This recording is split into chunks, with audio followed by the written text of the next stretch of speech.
Hello मेरे प्यारे साथियों, तो आप सभी लोगों का स्वागत है आपका अपनी क्लास स्टडी फॉर पर्पस में। और आज के इस क्लास में हम लोग पढ़ने वाले हैं संस्कृत का पाठ 2, जिसका नाम है पाटलिपुत्र वैभव। इस पाठ में यह बताया गया है कि पटना के बारे में संपूर्ण जानकारी, मतलब थोड़ा बहुत जानकारी इसमें दी गई है इतिहास से संबंधित।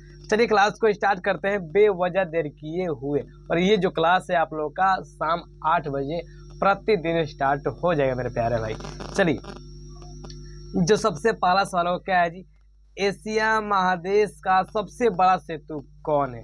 और आप लोग आराम से इसे जवाब दे सकते हैं। वे एशिया महादेश का जो सबसे बड़ा सेतु है वह भैया महात्मा गांधी सेतु, पुल ना गांधी सेतु हो जाएगा। ठीक है, चलिए प्रश्न नंबर 2 क्या है जी? प्रश्न नंबर 2 है यूनान का राजदूत कौन था? ये देखिए, जितने भी इम्पोर्टेंट प्रश्न है, जितने महत्वपूर्ण प्रश्न वो सभी प्रश्न करा रहे हैं मेरे प्यारे भाई।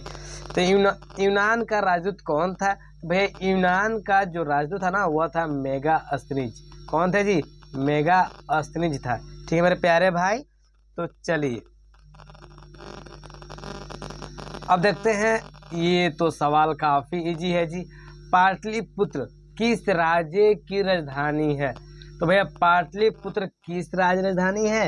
मतलब पटना के बारे में कहा गया है, तो भैया हमें मालूम है पटना जो है बिहार की राजधानी है।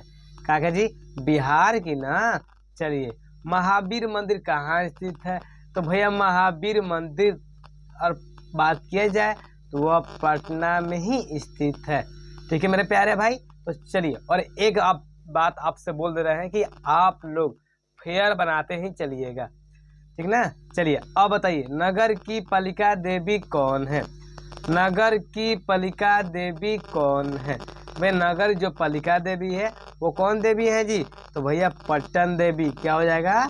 पट्टन देवी। अब बताइए, कौमुदी महोत्सव कहाँ मनाया जाता था? तो भैया इसमें पटना के बारे में बात किया गया है, तो कहीं ना कहीं पटना के बारे में ही बताया जाएगा ना। कौमुदी महोत्सव कहाँ मनाया जाता था? और भैया पाटलिपुत्र में। ठीक है, मतलब पटना में। अब चलिए अब देखते हैं प्रश्न नंबर 7।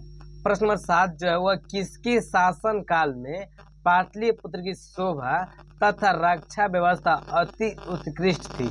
ठीक है, इसमें यह कहा गया है, बताइए कि किसके शासन काल में पाटलिपुत्र की शोभा तथा रक्षा व्यवस्था जो थी अति उत्कृष्ट थी?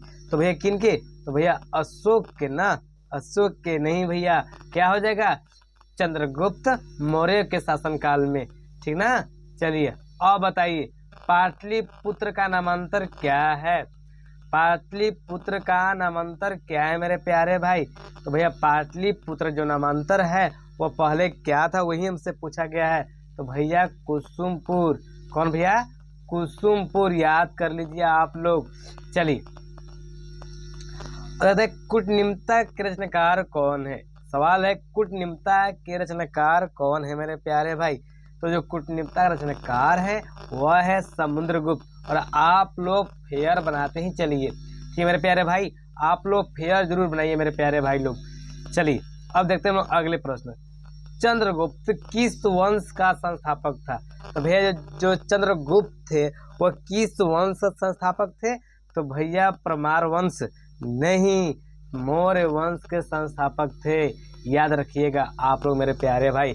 तो चलिए आज की क्लास में आप लोगों के लिए 10 ही महत्वपूर्ण प्रश्न रखेंगे ताकि आप लोग आराम से याद कर लीजिए।